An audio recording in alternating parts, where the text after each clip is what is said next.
All right. Good afternoon, good morning, good evening, wherever you're watching from. Welcome to B&B Hockey Talk with my co-host, Matthew Balzer. This is going to be an awesome hour of hockey talk. And today we're going to be talking free agency with the big winners and losers. Obviously, Toronto won, in my opinion, with the signing of Jordan Subban. And the Canuck fans are just enraged that Jason Magna and Michael Chaput are gone, right? But how about Matthew? Why don't you start us off and talk about the winners and losers of this past few days free agency frenzy? All right. Well, the biggest winner, of course, is the Toronto Maple Leafs with getting John Tavares, which I still can't believe. I thought he was going to end up with San Jose. Yeah, as did I. I definitely thought Yeah. that's where he's going.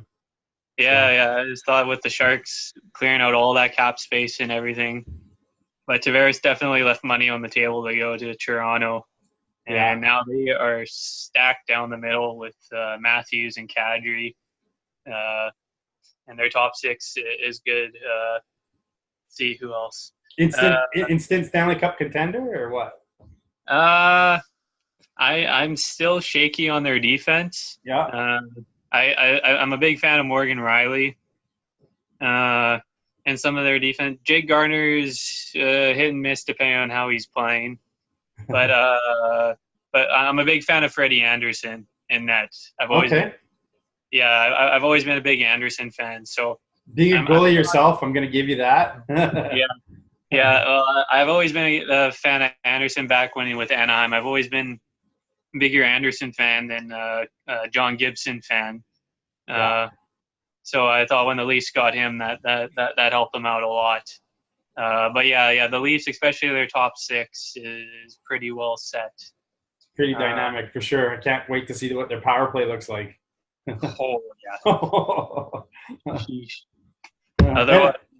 And I don't know if Toronto's done yet. I mean, us being Canuck fans and all, I don't know. Like, is Tristanov in their future, or they definitely need a defenseman like that, I think. So yeah. Well, as a Canuck fan, you've been waiting for a Tanev trade for maybe a couple of years now, and with his value slowly diminishing over the years with all the injuries, it might be, at least the asking price will be tough to get something big. Well, I can see the Canucks holding on to him if Quinn Hughes or Olli Juolevi make the jump this year. He'd be a perfect defense partner for one of those two young rookies for sure. So, my personal winner of free agency so far outside of Toronto is St. Louis. I mean, they made that huge blockbuster trade, picking up Ryan O'Reilly. They gave up a ton for him. I can't believe how much they gave up for him. But not only that, they signed Tyler Bozak, right? They got David Perron back. They got a goalie in Chad Johnson. You just look at their roster and their depth chart. They still have Braden Shen, Tarasenko, and Schwartz and Peter Angelo. It's pretty.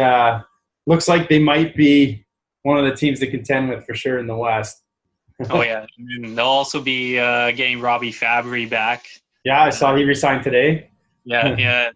If he stays healthy, he could be a big wild card with the back-to-back ACL tears. Which the biggest question there is still Jake Allen, and that when he's on his game, he's really good, but when he's off, he's off. Yeah, Carter Hutton was huge for them last season when his play went down. Wow, who are your other winners of the free agency that you can see? Off the top of my head, I think Calgary helped themselves out a lot. Again, James Neal, Derek Ryan, and then the trade earlier with getting Hannafin and Lindholm. Yeah, and again, a lot of people forget about that trade because it happened before free agency, right? And I really see them picking up a lot of depth. They got some goal scoring in Neal to help support Gaudreau and Monahan. Being a Canucks fan, I hate the Flames, so it's anytime them or the Oilers decide to get a little bit stronger, it's hard to see. But I agree. I think they're definitely on my list of teams that improved. What about the Philadelphia Flyers? How do you think they fared? Oh, getting JVR was a huge signing for them. I think the biggest thing always in Philadelphia is goaltending. Once again. Well, if Carter Hart's ready to go, I mean, Yeah, I like their prospects. I think even with the other guy, Alex Leon or Lyon, depending on how you pronounce his last name. But if those guys work out there, because I like Philly's defense and adding JVR to the mix up front with Giroux, Giroux, Voracek, and all those guys. Yeah, will surely help. Well, I see just Giroux alone, I know will be extremely happy about that. I know, I was looking at the Islanders roster without Tavares, and I'm curious to see, how Matt Barzal steps up as the number one center there this year. I'm curious to see if Josh Bailey continues his great play. Again, without Tavares, I'm expecting a bit of a point drop back in Bailey. I don't know though if Barzal will necessarily drop. But I've seen some of the rookies there, like Wahlstrom is just out, some of the highlights coming out of the prospects camp for the Islanders. The Islanders I thought really did well in the draft. But unfortunately they were one of the big losers in free agency. But I saw they made a trade for Matt Martin today out of the Leafs to add some toughness. I don't know if the tough guy's role's relevant nowadays or not, but they obviously added Leo Komarov as well from Toronto. So it's kind of like they swapped Tavares for Komarov and Martin. I don't think anybody would do that trade straight up, but at least they got something back in free agency. So and then they also added Valtteri Filppula from Philadelphia, which he can provide a bit of offense and stuff, but not replacing Tavares numbers. Though. No, definitely not. But they still have, the Islanders, I think, new coaching this year with Barry Trotz going there, Stanley Cup champion from the Washington Capitals. New GM and his name escapes me all of a sudden. Lou Lamoriello. Lou Lamoriello. I was thinking Jacques Lemaire, and I'm like, it's definitely not him. It's one of those old New Jersey Devils, right? Yeah. But all new management there. They got some young players in Bolivier and Barzal, and obviously they did. I thought they did really well in the draft. But looking around, I mean, free agency wise, who are some of the other big names that you were surprised to see move around, or extended? There was a lot of good players that got extended for sure this last few days. Not exactly extended, but Paul Stastny leaving for Vegas. I think that really hurt Winnipeg. Winnipeg really wanted to re-sign him. Yeah. I think term-wise, they offered the same, but they couldn't go money-wise because they still have to re-sign Hellebuck, Trouba, Morrissey, and maybe one other big name this offseason. So capitalize. There was a lot of people in their back end for sure. I mean, I think they're probably going to lose Enstrom. He might go the same way that Neil Yakupov went today. Yakupov, as you saw, signed in the KHL. So, there's a bit of a bust for you in the NHL, unfortunately. It's just things never really went his way. Weak draft year that year for sure. Oh, yeah. But Vegas actually scares the heck out of me. They went to the Stanley Cup final this year. They're totally Cinderella story. They lose James Neal, they lose David Perron, but they gain Stastny. But the amount of rookies that they have that can step into this lineup. I mean, Shipachyov, went left and went to Russia because there wasn't a spot for him, and he was quite upset about that. But you look back, it might have been a team that he should have stuck around with. And you're adding Cody Glass and maybe Suzuki and some of those other guys this year to the roster, depending on. I know he probably won't be with them, but the defenseman they drafted last in their first year, Fabian Brandstrom Brandstrom, yeah, he looked great at the World Juniors this year. Yeah. He looks like he'll be a stud. And just the amount of draft picks they had, not only last year but this year as well. They're just. They've got definitely a full cupboard of prospects coming up. So. Oh yeah. And being Canucks fan, how did you think the Canucks did with their free agents? I didn't mind the players Yeah. that they signed. My concern was the money, or not exactly money, more the term of the deals, the 4-year deals, like Jay Beagle being 32 years old and giving him a 4-year contract. And I think a partial no movement clause. Hey, he's still young to me. Come on. But Beagle will certainly help defensively. Beagle and Sutter are both right-hand shots playing center, kind of similar roles. Do you think down the road the Canucks might move Sutter? Or? Well, I think teams have called on him. I know earlier, I think there was some talk about Anaheim because I think Kessler. Well, there are reports that Kessler might not play next season. Yeah, I heard he's going to miss a good chunk of it, anyways, with his hip injury and stuff again. But yeah. How about Schaller? Did you know much about Schaller before the Canucks signed him? Schaller, he had a decent. He actually played all 82 games with Boston, fourth line, but 12 goals, 22 points. But that deal I don't mind because it's on a two-year contract and money. But yeah, I think he'll really help the fourth line, and with Roussel, that guy has been a pest. Yes. For many years. I think he had a really disappointing year, like point-wise, last year. I think only 5 goals, 17 points. I don't think they got him for points. yeah. But I think replacing, as Jim Benning said, replacing Derek Dorsett, getting somebody of that nature. He will put up the penalty minutes. That's for sure. No doubt about that. So. Just to remind everybody again, you're listening to B&B Hockey Talk with Mr. Matthew Bart, Balzer, and Aaron Bloxel. We're going to have a lot of fun here. We're going to be bringing you this show every weekday, Monday to Friday, for about an hour. We'll be posting it for you to listen into.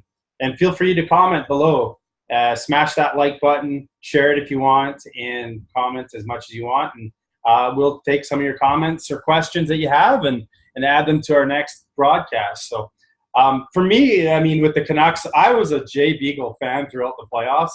And, I didn't know what his age was, but he does a lot of the little things in the game that I really like to see a player do. He wins faceoffs. He's great at both ends of the ice. And I remember during the playoffs, it was probably around the quarterfinals or maybe even the semifinals. I was like, man, Jay Beagle would look nice in the Canucks uniform. And for the Canucks to actually go out and get him, I was pretty excited about that. I don't know if I like the term as well, but I can see him bringing some leadership to the team. And you and I talked a little bit before we went on air. The term was maybe a little long for both him and Roussel, but I think it's possible the Canucks, if they don't like the term, could end up buying them out down the road to make room for some of the younger guys. I think we talked about Darren Archibald re-signing today, so now the Canucks have about 19 or 20 forwards under contract now for next season, and with room for only about 13 or 14. So it's going to be interesting to see what they do. I did like the signings. I do think it adds some grit, some sandpaper, and some veteran presence. I do think players like Gaudette or Gauntz now are going to really have to fight for those spots, or else they're going to find their way down in the farm. But guys like Goldobin have to clear waivers now if they want to get sent. If they don't make the team. So it's going to be really interesting to see what they do for sure.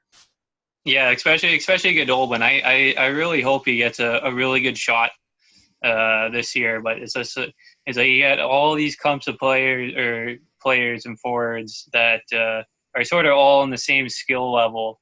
It'll be interesting to see if anybody will get moved or not. And I'd add Brendan Leipzig on there as well. Definitely a lot of bubble players. And then you throw in guys like Pedersen and Jonathan Dolan coming in.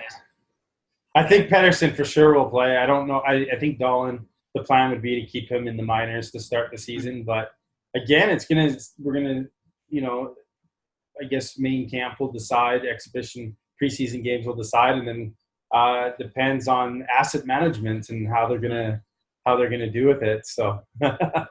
And everybody knows that's Benning's strong suit. We laugh. Yeah. But let's talk again about some of the players that extended their contracts. I mean, the Canucks re-signed Sven Baertschi to a deal. I still think he has to prove himself. Same as Derek Pouliot. They had a kind of, Baertschi got a little bit more term, but it's still in the money area where it's show me what you can do, right? Mm-hmm. What did you think about those signings? Yeah, the Baertschi deal, I really liked. I really liked the money term, and I think he can be a really productive player. Big thing for him has been health the past couple of years, and every time is because he's shown he can get on these hot streaks and stuff, but he has to stay healthy because I think he can be a 20 goal, 50-point guy if he can consistently stay healthy. Because he started to show good chemistry with Horvat and Besser. I don't know. I personally thought Besser's better games were when he played with Gagne and Vanek last year. Or, again, he had the Sedin setting him up on the power play a lot. And they both moved on. So I'm a little worried about that. I don't know if Baertschi is necessarily a first-line guy. That, and then I guess – yeah, I'd agree with you there, and especially with Leipzig also getting a look there as well towards the end of last year, that he could replace him. And then with Pouliot, I think really it was basically like a prove me deal sort of thing, and that comes in with between him and Ben Hutton. These are big years for both of them to show what they got. I'm still a believer in Ben Hutton, but I'm not sure with the relationship he has with Travis Green and stuff. I'm not sure how long he will last. But I really like Pouliot for at least it's somebody that can bring some offense from the back end. Well, I've been monitoring Hutton a little bit this summer. He seems to be working out pretty hard, pretty much every day, and I think he just needs to prove himself, come to camp in better shape, and that's what Travis Green and coaching staff have asked of him. They do have the same 8 defensemen coming back, and maybe there isn't room for Juolevi or Quinn Hughes just yet, or some of the other defensemen that might make the step. But it's going to be interesting to see what they do for sure. But I wanted to talk a little bit about some of the potential UFAs for next year that have already re-signed with their teams. I think a lot of teams have done some great signings. Logan Couture in San Jose, Drew Doughty in LA, Oliver Ekman-Larsson in Phoenix, or I guess they're Arizona now, right? And I always call them the Phoenix Coyotes. Yeah, and then Ryan McDonough with Tampa Bay. That one surprised me a little bit. McDonough got a lot of years for his age, I thought, because even though his age is younger, he's definitely playing with an older body through all the wars that he's been through. But did any of those signings, or like even Joe Thornton in San Jose, any of those signings surprise you, or are you glad to see a lot of those people off the table already for next year? I'm not really surprised that none of them didn't re-sign. I think Oliver Ekman-Larsson, that's big for Arizona, getting him re-signed along with Nicholas Jarmelson. Yes.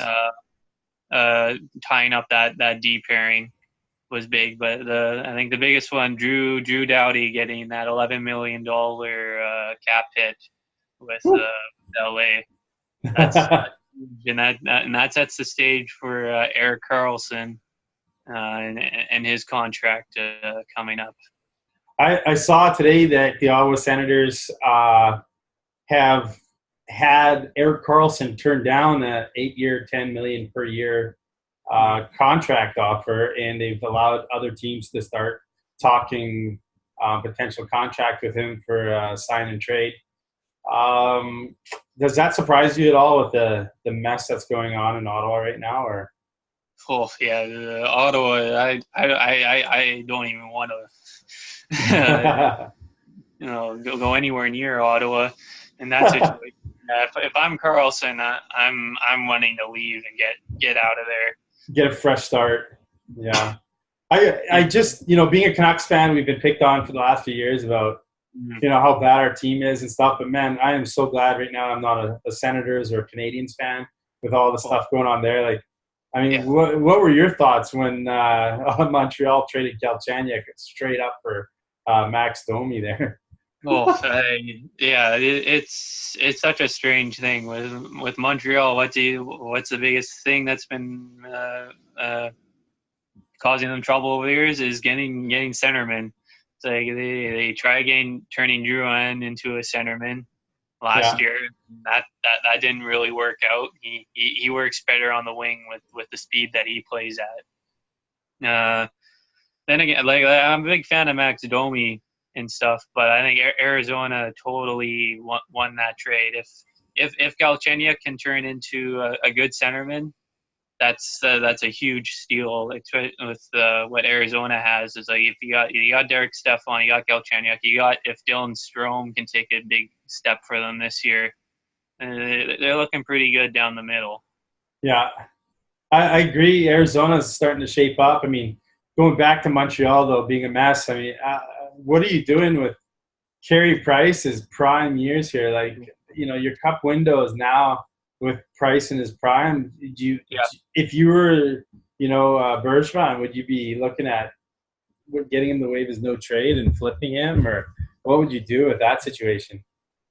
Yeah, I think Price's contract would be really, really tough to move, and especially I think he just loves it in Montreal too. And if he comes back with a big bounce back year, because like as much as Montreal struggled to score goals and defend, Price did not have a good year last year as well, and they need him to be on the top of his game every night just to get a chance to win. Yeah, I agree. And just to look on some of their fans' faces during the draft when they drafted Kotkaniemi, and just the look of shock was priceless, and it made me laugh a little bit. But I don't know. I mean, it might be the guy that they need to fill up that middle spot. I mean, I don't know if I would want to draft positionally more than talent-wise. But I guess time will tell with that one. I mean, for me, Arizona in the drafts, I mean, we're going to touch base on this tomorrow on our next episode a lot more with the draft and all the surprises and picks that went on. But, man, that first round, there were some surprises in the top for sure, and things fell a certain way. And some good players that went all the way late in the first round. So. Yeah, and it definitely worked for the Canucks in their favor though, which can't really say too often though. Yeah.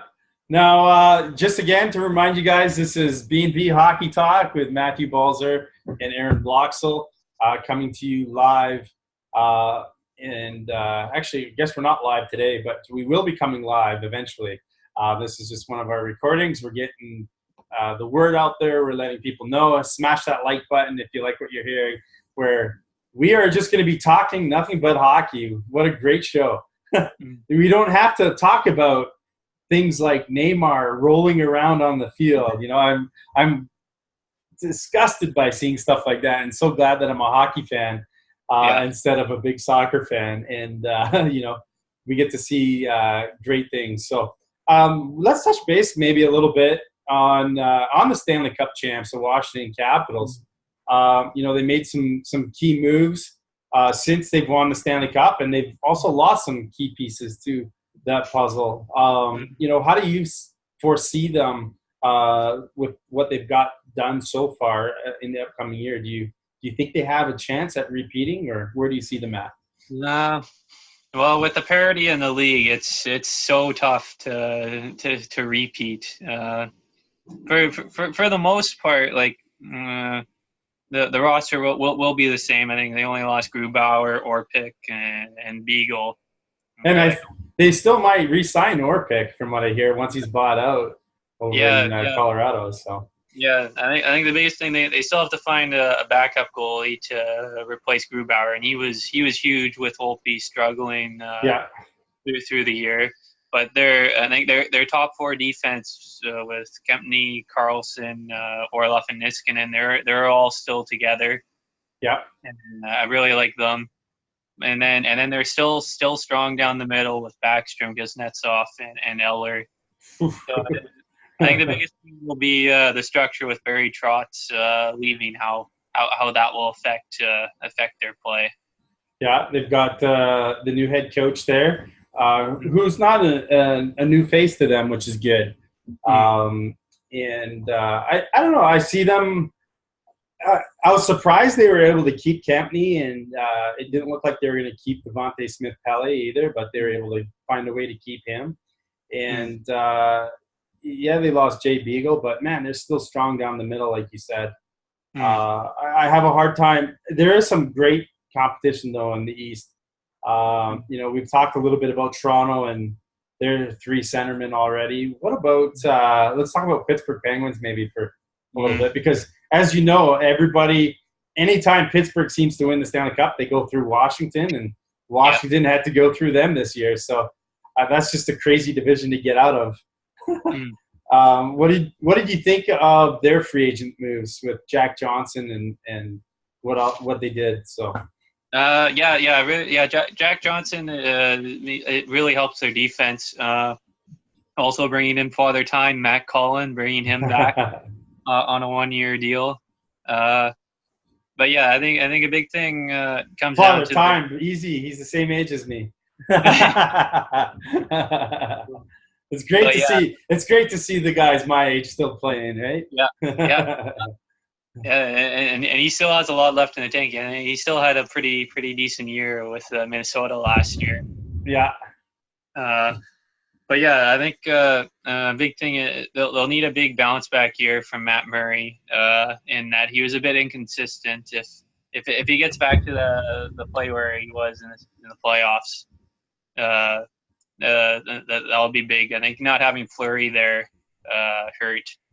I totally agree. I think Fleury, number-wise, I mean, you being a goalie, had his best year ever, I think, on paper. It was just unbelievable what he was able to do. Felt bad for Pittsburgh for having to lose one of those guys in the expansion draft. But yeah, I think a big thing will be some of their younger players if they get a shot, like Daniel Sprong. I think he's been down in the minors. I think they might be looking for him to get a good shot in camp.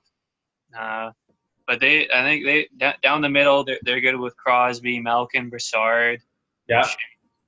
So, but yeah, I think their big thing is how their defense will work out. I think Justin Schultz had a bit of a disappointing year with injuries and stuff. I think if he can help bounce back, that will help. Well, with a healthy Chris Letang back there and now Jack Johnson, I think it definitely adds some depth. They made some good trades to free up some cap space. They were able to re-sign Brian Rust. They have a lot of good young guys. I just want to know if, for me personally, I want to know if Jake Gansel is going to be able to have consistency in the regular season like he does in the playoffs. Because in the playoffs, the guy is an absolute beast. But when it comes to regular season, he seems to only be around once in a while. Yeah, he's an interesting. It's sort of there's like those guys that just turn it up in the playoffs. Like Alex Killorn. I've been in even if you want to go farther back, Brian Bickle. If you want to go farther back, we'll talk about John Drews. I mean, they're talking about him a lot when the Washington Capitals started making it farther in the playoffs. And I remember as a younger kid with the John Drewses, having just outstanding playoffs in the 80s and stuff like that. So, I'm dating myself. I know. I would say I have no clue who the heck you're talking about. Well, the great thing about this show, just for you guys that don't know, we've got probably about 17, 18 years between the two of us. We cover about 3 or 4 different generations. We've both seen a lot of hockey. We've both played a lot of hockey. I'm both forward and a defenseman, and Matt's a goaltender. So we bring different prospects or different viewpoints to the show, different perspectives, which is great. You're going to get a lot of different opinions here from us, and we're not always going to agree on everything, which is great. It's going to, and of course, you, the viewer, if you are not agreeing with what we're talking about, feel free to leave us a comment. Let's, comment on it. Call us out. I challenge you. Call us out, and we'll mention you next show. And you're welcome to interact with what we talk about. So, who are your? Who's another one of your sleeper teams for next year? Who do you see progressing a lot more in the standings than they did last season? Let's see. I think off the top of my head, just trying to. A lot of people keep talking about Dallas, but I really don't see them moving forward. They're kind of one of those weird teams, and they just don't seem to be. I don't know. They have some older players, and they might need to move. Jason Spezza's contract, and I see Chicago. They made some pretty good signings, but they're really stuck in that salary cap with the core, their nucleus. But anything can happen, and like you said, there's a lot of parity now in this league, which is excellent. Well, I know they just squeaked into the playoffs last year, but Colorado would be a team I would look out for. Like they added Ian Cole on the back end, and getting Grubauer help with if the healthy Varlamov and Grubauer pairing. I like that, and then that top line with Landeskog, McKinnon, and Rantanen, if they were on fire, and then they were unbelievable that second half of the season for sure. And I saw a lot of Tyson Berry and Sam Girard just really picking up their games as well down the stretch. And man, we can even talk about that Matt Duchene trade. I mean, Joe Sakic looks like a freaking genius right now for everything that he got in that trade. And then the karma on Duchene wanting to leave Colorado because it didn't look like they'd be able to win and stuff, and then going to Ottawa, and then the exact same thing happening. Ottawa's about to be blown up now. Yeah, and with Duchene being a UFA at the end of this coming year, if he leaves, then that really puts Ottawa in a tough position. Yeah, I'm trying to think of who my sleeper team will be. I mean, not a lot of people are talking about Nashville, and they still are young and still have a lot of their nucleus in place. Yeah, they had a tough series with Winnipeg, and they weren't able to pull through. And I really feel Winnipeg just ran out of gas against Vegas. And Vegas, they didn't really get a lot of great scoring chances against Vegas. When we saw Washington and Vegas play, Washington's figured out how to get those scoring chances in front of the net on the second and third chances. And Fleury, as you know, can only do so much. So, but I see Nashville maybe with a move or two or something, I can see them potentially lifting their game to the next level as well this year. They would probably be my sleeper pick. I'm trying to think in the East. I don't know. Boston kind of surprised a lot of teams of how good they were, and they don't seem to be getting any weaker. So, yeah, like I think. What would I say in the East? Like I think a team that would interest me. I know they got a whole lot younger, and they probably won't do that much. But with the Rangers, be interesting to see with all the young guys that they have what they'd be able to do. mean, you still got Lundqvist at the top of his game in net. Yeah. I like their back end. If they'll get Shattenkirk back. I think he was injured I think he only played about like half the year. If they get him back, but they got a lot of young guys coming up. There's this young guy Neil Pionk. He had a really good end to the year. Yeah. And then they got guys like John Gilmore, Anthony D'Angelo, and then they got Brady Ski, which I really like their back end and some of their young forwards. I think they might be another year or two away yet. Hard to say. I mean, they did get a lot of assets at the trade deadline. Mm-hmm. Tampa Bay is still a team that intrigues me a little bit in the East as well. Mm-hmm. Just depth after depth after depth. And guys like Sergachev, I mean, how much more can he raise his game, this upcoming year? That guy, Montreal, again, is probably just kicking themselves for giving that guy away. At the time, I thought it was a pretty good trade, but, to be able to get when I saw Sergachev and what he was doing in Tampa Bay, you really realized what a great talent he was. Yeah, I think Tampa Bay will probably be the team to beat. I want to say in the East, I'd say. I think, especially like their top six is just over Toronto. Yeah, I would say over Toronto. Like having Kucherov, Stamkos, Braden Point, Tyler Johnson, Andre Palat, JT Miller. That's a pretty solid. And that's not even going down to like Yanni Gourde, who had a great season. They seem to have a good mix. They bring in all these young guys, and they have a lot of veterans. I mean, they definitely have a better defense than Toronto. And goaltending, you could probably even argue that that's a little bit better than what Toronto's got right now. Vasilevsky only seems to be getting better. I mean, some of those highlight saves he made last year, like behind the back against Los Angeles, I think it was just incredible. I'd have to say that they're probably my team in the East to be favored. I was surprised that they went out to Washington a little bit. Washington seemed to have control of that series and then lost it, and they were able to regain it. I mean, Washington looked unbelievable in game 6 and 7. They looked unstoppable, but and I think they full on deserved the Stanley Cup this year. They played absolutely unreal. Because to me, it's there's so many good hockey players out there, but when you can see a team that's playing like a team, to me, both Las Vegas and Washington were probably two of the better teams. Just playing top to bottom, from starting goalie to backup goalie, top 7 defense, top 13 forwards. Throughout the playoffs, it just played so consistently.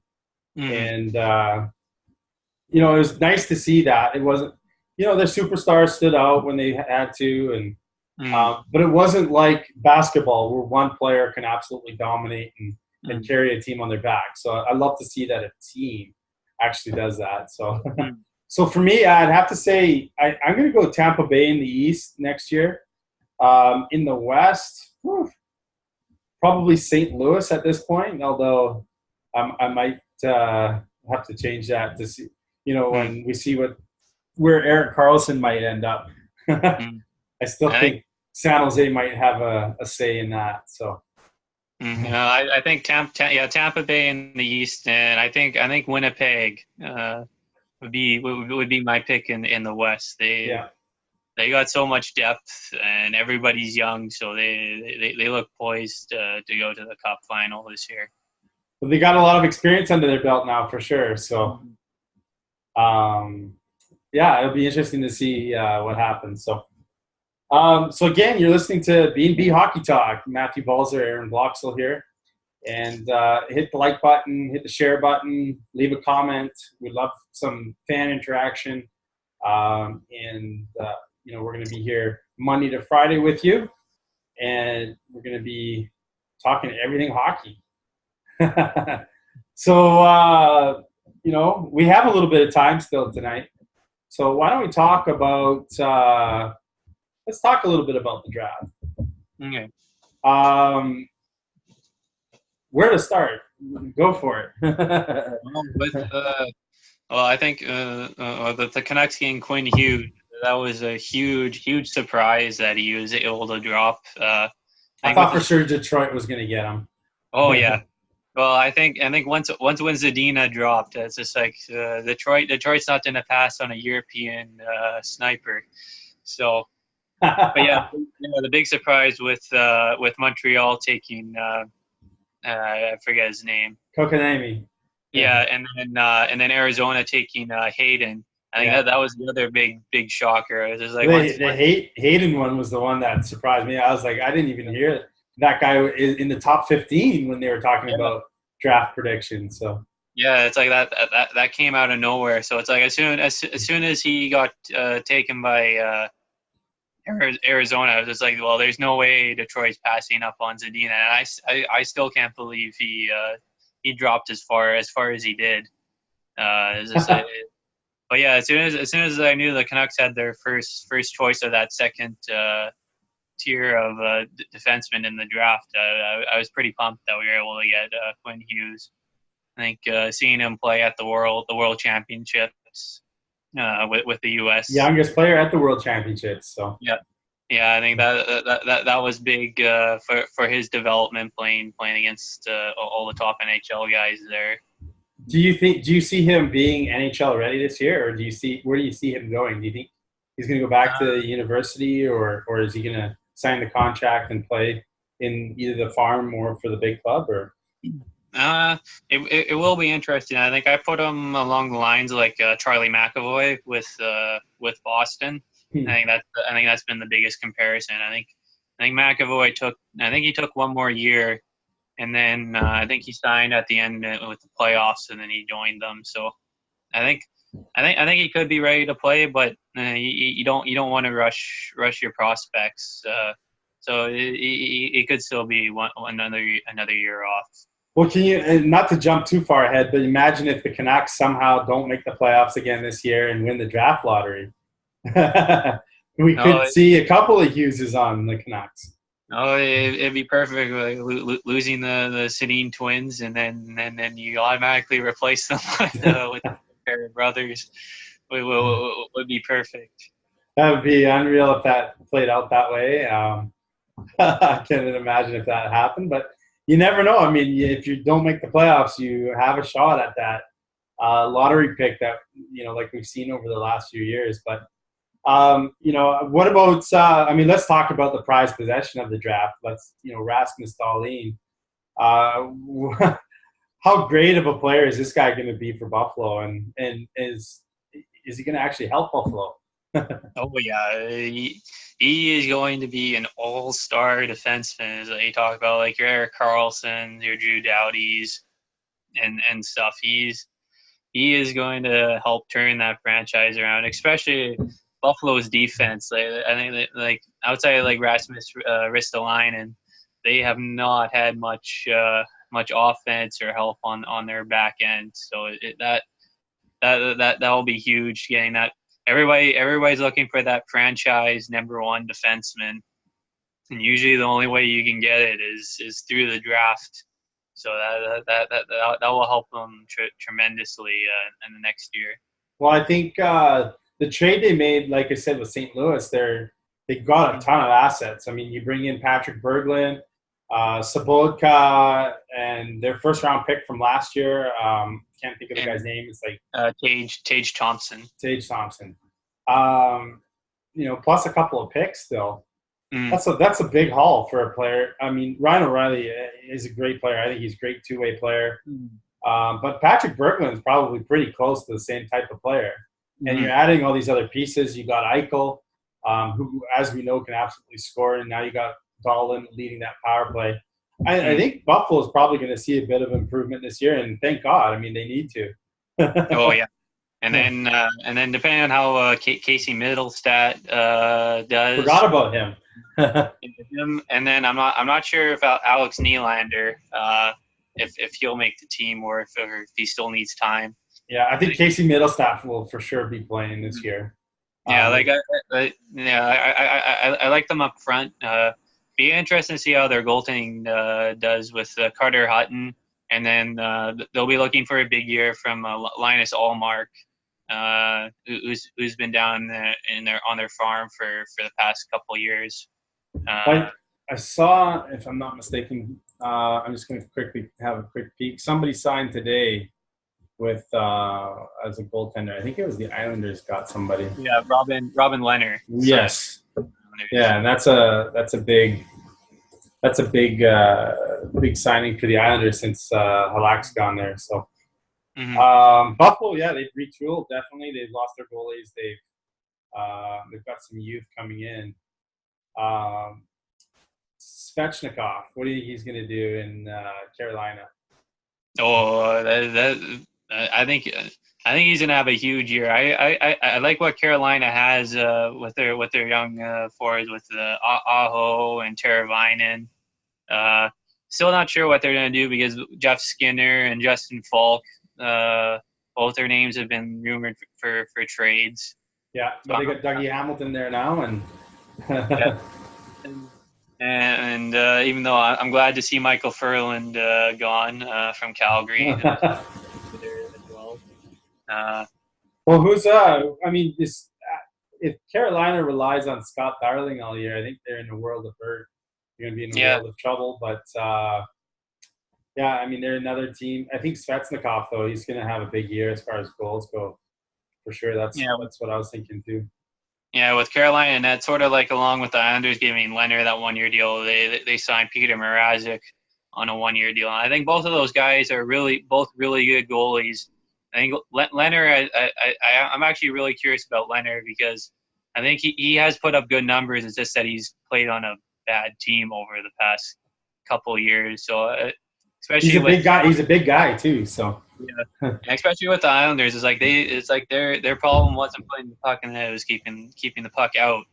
So if Trotz brings in his system and their offense still stays up, the Islanders actually, I think going back to like the dark horse or sleeper pick, the Islanders could be that.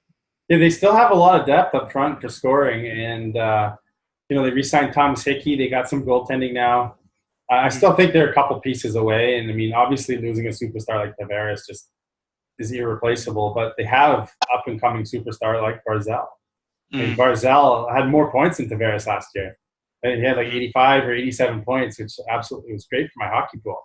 Yeah, it'll be interesting, especially with their defense, to see what they do. It's like, I'll give a shout for a guy from Abbotsford, Devon Tays.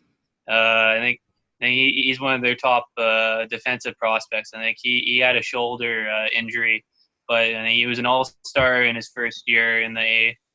Then he was having another really good year in the A before he got hurt. I think he's primed to have a good breakout year for them on the back end, I think. Yeah, absolutely. And going back to the draft, I think, I mean, for me, the Islanders had probably one of the strongest drafts out of all the teams. I couldn't believe that they got Bouchard and Wahlstrom in the first round with those back-to-back picks. They pick up a big defenseman, and as well as a skilled forward. So it's going to be interesting to see what they do. And they had, as you know, they had some second-round picks as well. And they were able to get I forget the guy's name in the second round. Was it Bodie? I wouldn't know off the top of my head. I think the guy's name is Bodie Wild. I'll have to double check that name. But they picked him up in the second round, and he was projected to be mid-first round pick. So they did very well in the top 2 rounds. And I'm going to be interested to see what happens. I have a feeling Wahlstrom and maybe not Bouchard, but I think Wahlstrom will make that team this year out of the gate. And, Noah Dobson. No, but Bouchard was. Sorry, you're right. Bouchard's Edmonton. My bad. Yeah. No worries. Dobson, it's because the Canucks with that 7 pick, they kept talking about Dobson and Bouchard, and because they figured Quinn would be long gone. Yeah. And Quinn Hughes gets picked up by the Canucks, which was a great surprise. And I'm like, man, he's left-handed though. We need a right-handed defenseman. But I think at the end of the day, it doesn't really matter. He plays both sides anyways. I've seen a lot of his highlights. He can really move around the ice, which is great. Oh, yeah. And I love what Jim Benning said when they drafted him. They're like, hey, we need, we saw him as a guy that moves the puck well, and we need a guy at the back end that can move the puck up to guys like Besser and Pedersen, right? So be interesting to see it. As you can tell, we're complete homers. We're Vancouver Canuck fans. Fun fact for you, another Abbotsford boy, Jake Bertanen, just won the scoring title at one of the most prestigious roller hockey tournaments in the world at Narch, playing in Narch Pro. They unfortunately lost, but another NHL player, borderline NHL player, Chase DeLeo, was on their team, along with some people that we know, like Matt Garb and Tyler Martins and such. They had a great team there. They lost in the finals, but Jake Vertanen led the roller hockey tournament in scoring. Looks like he's in great shape. Love to see what he does when he comes back. But that's my shout out to an Abbotsford boy for today. And we're hoping to have a guy like Jake on the show here in an upcoming episode, as well as some other NHL players and AHL players to talk everything hockey, whether it's ice hockey, roller hockey. If it's played on the ice and you're shooting a puck, we'll talk about it. So again, you're listening to B&B Hockey Talk with Matthew Balzer and Aaron Block. So we're having fun here bringing this to you. Hit the like button, hit the share button, give us some love, leave some comments below so we can interact with you guys. What else during the draft that maybe caught your attention? I mean, we talked a little bit about the Calgary-Carolina trade, but was there any other draft picks that stood out to you or teams that did well drafting that you want to touch on? Well, the Islanders were the big one. I think Edmonton got super lucky with the way with their back end, the way they got getting a guy like Bouchard. Bouchard. Yeah. Edmonton got Bouchard. Yeah, I think though, because that's what Edmonton's been looking for is a nice good defenseman who can help on offense, but isn't a liability defensively in their own end. Because because if you look at their back end, it's like Adam Larson for Taylor. Well, the Taylor Hall. I was just thinking about that as you're talking there, and some of the moves that they've made the last couple of years. I mean, I got a lot of friends that are Oiler fans, and that was a really big one. They got Larson for Taylor Hall, who turned out to be the Hart Trophy winner this year. And that must sting as an Oilers fan to see that. But to know also, you traded your first-round draft pick 2 years ago for Griffin Reinhart from the Islanders, who you lost in the expansion draft, and the draft pick turned out to be Matt Barzal. I mean, that's got to sting too. The Oilers. I have no clue how they're going to turn out next year. It's like they on the wings. I think because if you're looking at guys like Puljujärvi and then maybe Ty Ratty, it's they're going to need some help or some guys to really step up. Yeah, and I think losing Maroon is another shout out to a roller hockey guy there.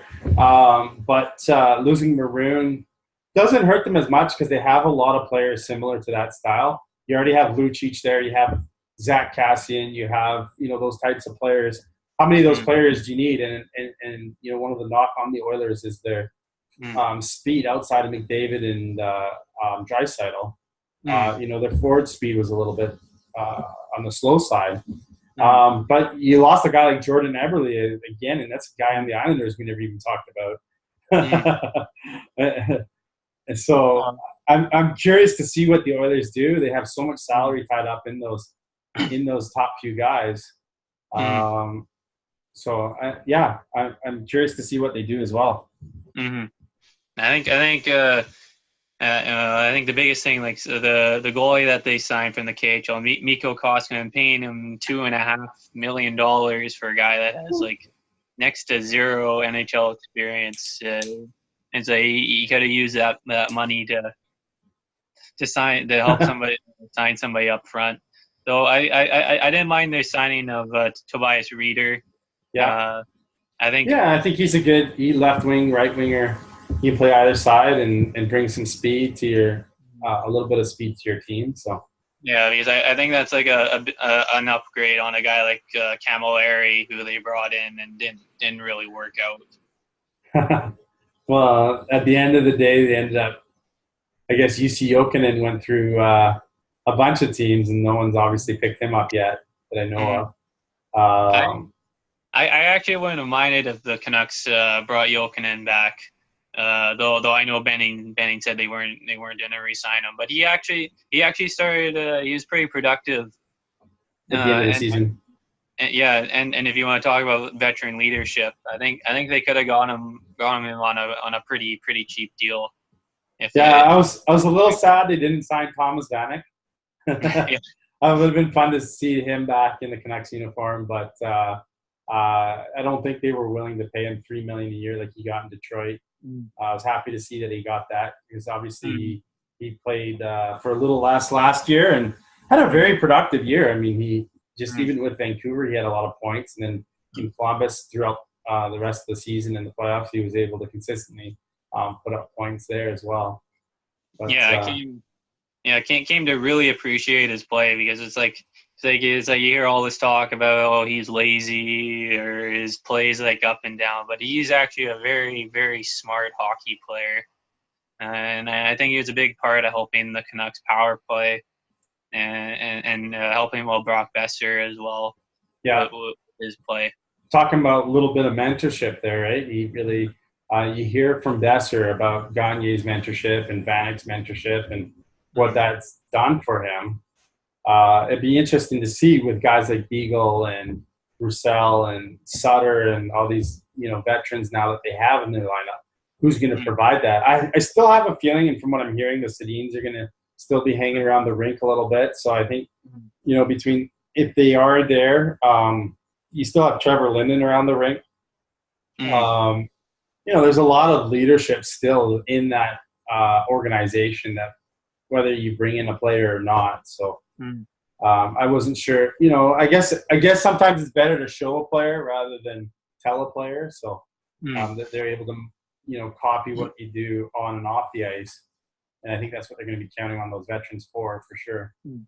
And I think a big thing. I wonder if the Canucks will announce captain for this coming season. I think everybody's just waiting for the torch to pass to Horvat there. I think he's got all the qualities. He handles himself. You don't think Brock Besser can beat him out for captain? Besser is too quiet. I think if you don't want to put another burden on him, I think Horvat just everything about him just screams captain material. I agree.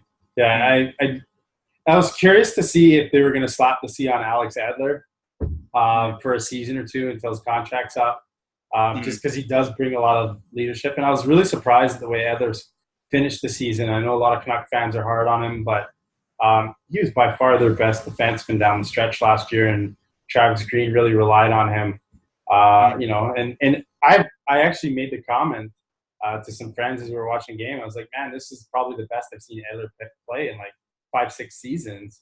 He kind of seemed to step it up another notch. And I don't know if he thrived on the ice time or he just really loved playing the last few games with the Sedins. I've had my ups and downs with Edler, but I think a big thing was like how much he shot the puck this year, even though that sometimes frustrated me with having Besser on the power play. But I think having Pettersson there, if having Besser and Pettersson on each wing that's a dream for a defenseman, I think. But yeah. Like as I said, it's like I've had my ups and downs, but he's been a stud for them back there for many years. It'll definitely be interesting to see how they realign their power play this year with both the Sedins gone. And big question of the day for you: what would you have felt if Lucas Sabizza won the Stanley Cup. Oh man, One of your favorite ex-Canucks, I know. oh man, Lucas Pisa, I think his nickname the Pizza Man. Well, I thought he had a great playoffs until the last couple of games, Yep. and he made a few giveaways that resulted in not only the winning Stanley Cup goal, but the tying one as well. So yeah, well, it'll be interesting to see because he actually didn't have like too bad of a playoffs. I think there's like a lot of former Canucks defensemen that are still out there. Like you got BX, you got Hamuse, and Spiza, and even if you want to go Jason Garrison. I don't really see a lot of those guys playing in the NHL this year. I don't know if Bieksa has a contract or not. I think he's a UFA still. Yeah, he's still yeah, he's a UFA. Hamus is a UFA, and I think with age, they're gonna.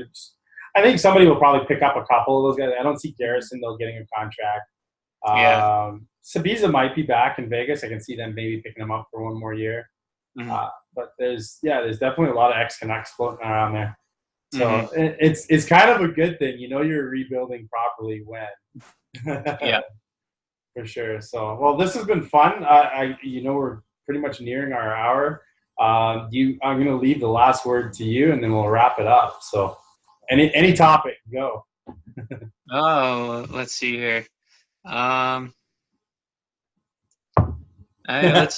think. Well, what do you think will be some breakout players for this coming year? In the league in general? Yeah, just in the league in general. Guys that are like on the fringe that's just like they've like tantalized as like, oh, will this guy take the next step? Will he not? I think I know off the top of your head what type of which player do you think will take that next step? It's kind of funny. The guy that comes to mind right off the bat when you ask me that question is Jonathan Drouin in Montreal. I mean, the guy's got to either step up or Montreal's in a whole heap of trouble there. Max Domi as well. Two guys that are looking for breakout seasons. And I know Montreal's got their fingers crossed that that's going to help them for sure. Those are guys that come to my mind right away. How about yourself? Who comes to your mind? And I'll think about it a little bit more too. Yeah. I think let's see here.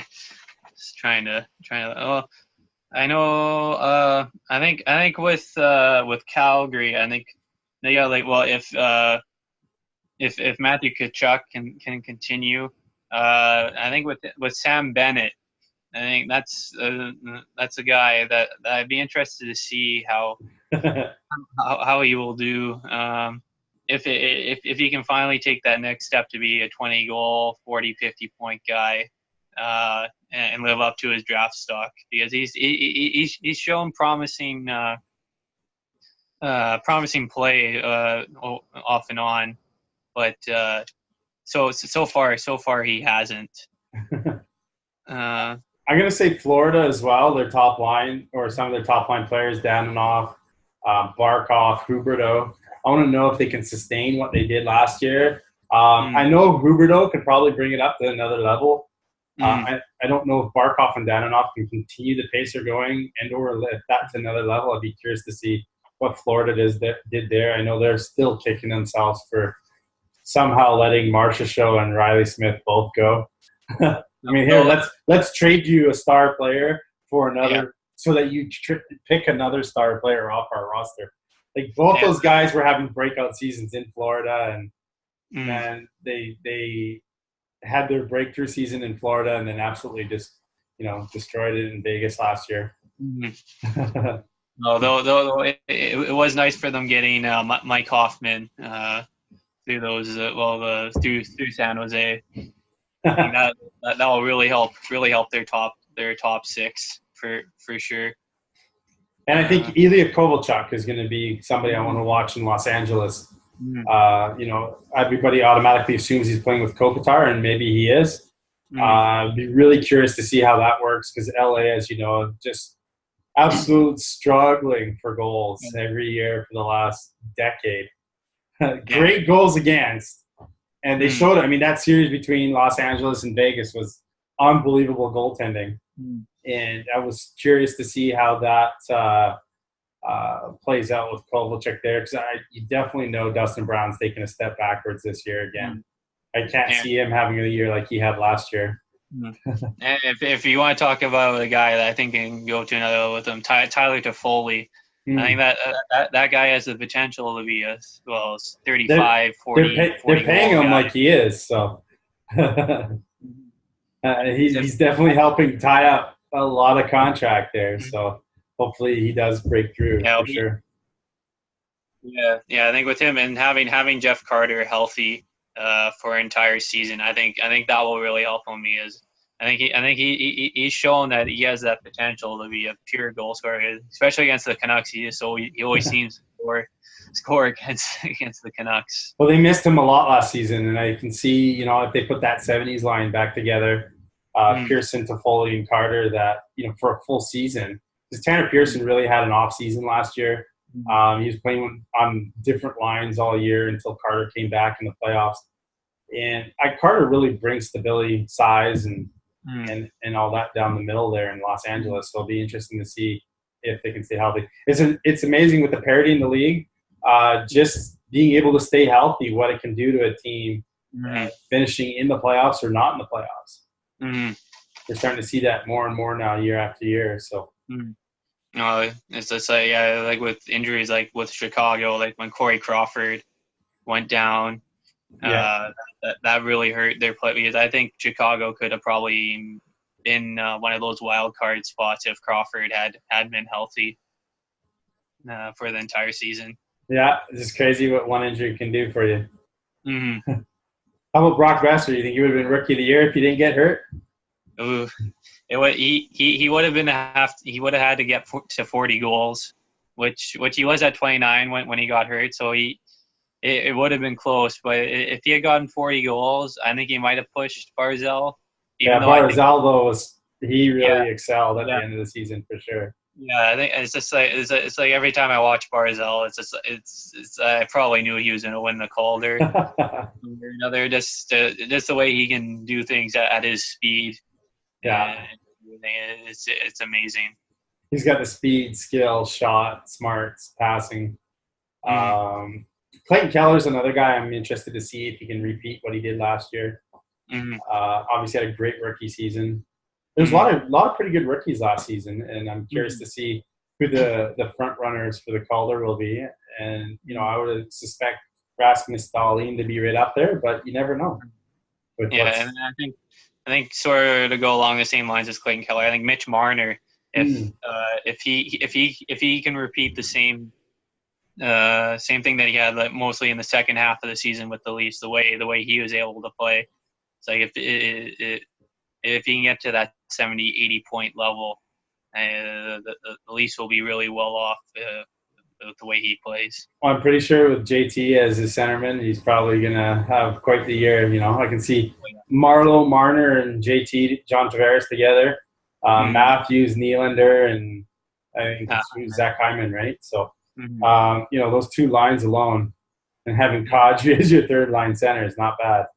Yeah, I'm curious if Kadri's going to, consistently put up points still, even though he's going to be ice time is probably going to be cut a little bit, but he does kill penalties and power plays. So it'll be interesting to see who he plays with, because it looks like Andreas Janssen and Sammy Kapanen maybe even. Yeah, Kasperi Kapanen. It's like Kasperi. I said Sammy, his dad. Oh, see, I'm old, so.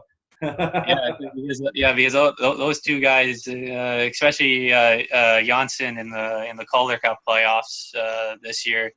So he shows that he could be one of those rookies this year that could have a really good year. Yeah, and then like I opened up, they had that big signing of Jordan Subban. It's funny, all these defensemen the Canucks used to have. Yeah. That fans were outraged that we got rid of. That are still available. I saw Frank Corrado get waived. Jordan Subban's floating around. And even I remember when we were all upset that Hunter Schunkert got traded to Calgary.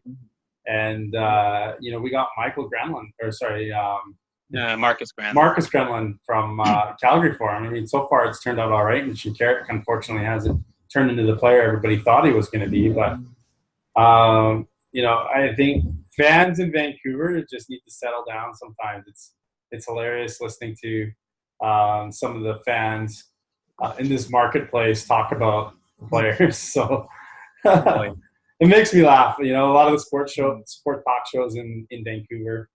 You hear just such funny stuff about, and you realize they're not hockey fans at all because they don't really know what they're talking about. But you know what? We're coming up on. I guess we might even be past the 1 hour mark. So we're gonna end the show with that. Again, it's B&B Hockey Talk with Matthew Balzer. I almost called you Barzell. Matthew Balzer and Aaron Block. I wish it was Matthew Barzell. I bet you do. I wish you made the money like Matthew Barzell. Eh? We're bringing you this every Monday to Friday, excluding holidays. Hit the like button, hit the share button. And we want to thank you so much for joining us today. And we'll be here again tomorrow. Join us, listen to us, like us, share us. We appreciate each and every one of you. Have a great day, everyone. And we're going to end it there.